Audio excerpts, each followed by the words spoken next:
छत्रपती गोमाळ या भागात हे माझे ऋणानुबंध आहेत, नव्हे तर हे माझे आप्त आहेत, माझे स्वकीय आहेत, माझे दृढ नातं या सर्वांशी आहे। आणि मी माझ्याजवळ जेवढा प्रकाश आहे तो माझ्या कुवतीनुसार क्षमतेनुसार प्रकाश येऊन जिथे अंधार आहे तिथे येण्याचं व्रत मी गेल्या 26 वर्षापासून जोपासत आहे। त्यामुळे दिवाळी म्हणजे प्रकाशाची पूजा आणि तो प्रकाश या ठिकाणी घेऊन जिथे अंधार आहे तो प्रकाशमय करण्याचा एक प्रयत्न मी माझ्या यथाशक्ती यथासामर्थ्य करत आहे। आणि गेल्या 26 वर्षापासून येत असताना यावर्षी 27वं वर्ष मी या आदिवासी बांधवांसोबत इथल्या पाड्यांमध्ये, इथल्या वस्त्यांमध्ये, गावांमध्ये दिवाळी साजरी करत आहोत।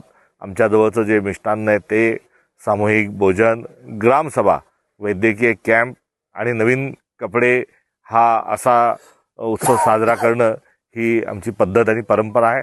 आणि आम्ही आमचा कुटुंब जसं एकत्रित साजरं करतो तर हे काही येऊन साजरं करणं आदिवासींमध्ये हा नाही, तर माझं कुटुंब आहे आणि आम्ही सर्व मिळून दिवाळी साजरी करत असतो।